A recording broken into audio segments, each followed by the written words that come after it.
Outliving your savings and the role of life annuities. Suppose that you have arrived at retirement with an account balance of $1 million. One way to accomplish this would have been to have a starting income of $50,000 at age 25, a 2% inflation rate, a 1% real salary growth above and beyond inflation, a 2% interest rate investing in safe securities, such as treasury bonds, and a savings rate of around 17.2% of your income until you retire at age 67 on your birthday. Now, a person who's just turned 67 and has retired with $1 million balance now faces the problem of how to make the money last. Many people take a rather ad hoc approach, drawing down their retirement assets as they are needed, or as they want to spend them, or, which is a bit better, according to some kind of plan. For example, consider your $1 million balance. If you knew you would live for 20 years, then you could spend $50,000 per year, even if you earned no interest. Not bad, although it's worth keeping in mind that there is inflation, so this would give you a declining stream of real purchasing power.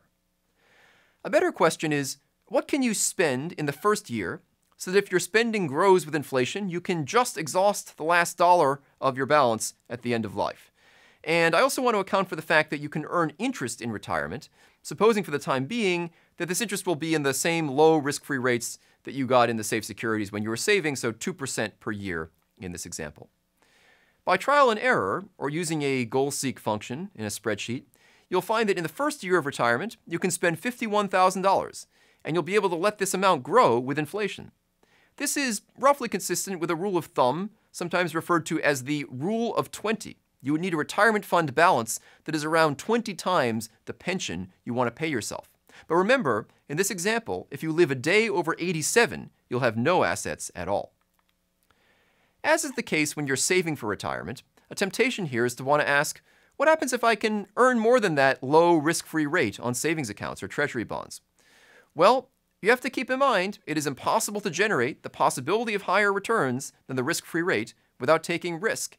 And it wouldn't be a good idea to just raise the interest rate here to some return that you can only get by taking risk without explicitly accounting for that risk.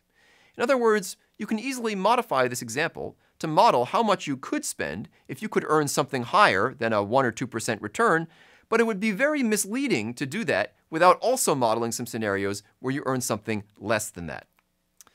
Now, I want to make this example a bit more realistic by introducing one very important source of uncertainty. You do not know how long you will live. The strategy we just went through allows you to keep control over your assets, but you run the risk of outliving them. Ideally, you would run down your assets so that you exhausted all of your wealth on the day that you die, minus anything you wanted to leave to your heirs, of course. But since we don't know how long we're going to live, this can be tricky. Spend too little early on, and you die with a larger amount of wealth than you intended. Spend too much early on, and you outlive your assets. An alternative approach at retirement is to purchase a product from an insurance company called a life annuity. This is an arrangement whereby the individual turns over a fixed amount of money up front to the insurance company. Then the insurance company pays the individual monthly installments until the individual dies. The rules governing the amount of the monthly installment are agreed when the contract is signed. There are many variations on annuity products. For now, I'm only talking about the simplest kind, fixed annuities that guarantee a fixed monthly payment. There are also variable annuities whose payouts might vary with the stock market. Those are much more complex products. And I'm also only talking about what is called a single premium annuity, which refers to the fact that the payment for the annuity is made all at once and not over time. Another variation is that the payments from a life annuity can start either immediately, in which case it's called an immediate annuity, or later, in which case it's called a deferred annuity. So observe with the benefit of hindsight, someone who buys an annuity and lives for another 40 years, say from age 60 to age 100, will have gotten a far better deal from the annuity than someone who buys an annuity and dies the following year. What annuities provide, however, is longevity insurance. The individual who lives to age 100 would have been very likely to outlive his or her savings had he not bought an annuity. If an annuity is just taken out by one person, it is called a single life annuity. But a life annuity can, if desired, be specified so that it pays out if either member of a couple is still alive. Such a product is called a joint and survivor annuity and is more expensive than a single life annuity, of course. There are some different kinds of joint and survivor annuities. The standard arrangement with a joint and survivor annuity is for a 100% continuation percentage, which is to say that the amount of the annuity is the same regardless of whether one person is still alive or two. But these products can have different continuation percentages. For example, in some cases, the contract specifies that the amount of the monthly payment will fall by 25% or 50% when the first member of the couple dies. Why? Well, the second member may only need to support him or herself, not both members of the couple. Now, is there any reason you would have to annuitize your whole retirement wealth? In the US, it's totally optional whether you want to buy an annuity at all, and most people choose not to. Furthermore, even if you decide to buy an annuity, you don't have to spend 100% of your retirement savings on it. For example, you could choose at retirement to annuitize half of your retirement savings and retain the rest, spending it down as you choose. Something to keep in mind is that assuming you have Social Security, or if you're one of the relatively few people these days that still receive a defined benefit pension from your employer, a life annuity would not be your only source of annuitized income. As such, as long as those other programs are around, you will not literally end up having zero resources on which to survive. But if you live a long time and you outlive your other savings, you will certainly have to scale back on your consumption, if that is, you have not also purchased some longevity insurance through a life annuity.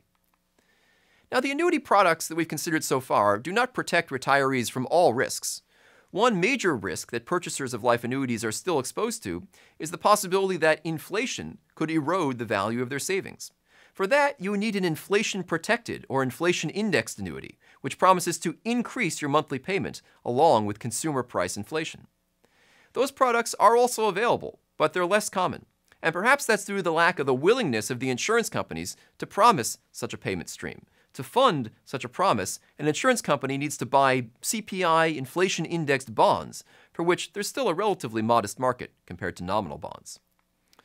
So to recap, we began the segment with an example of how you might draw down your assets in retirement if you knew how long you were going to live. But of course, your actual lifespan is unknown. So we discussed life annuities, which are products that exist to help deal with this longevity risk and provide insurance against outliving one's savings.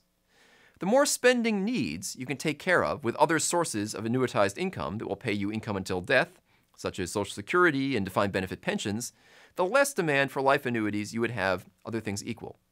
But keep in mind that most private sector workers today do not have access to defined benefit pensions, and depending on your income, Social Security by itself is not likely to be sufficient to maintain your standard of living.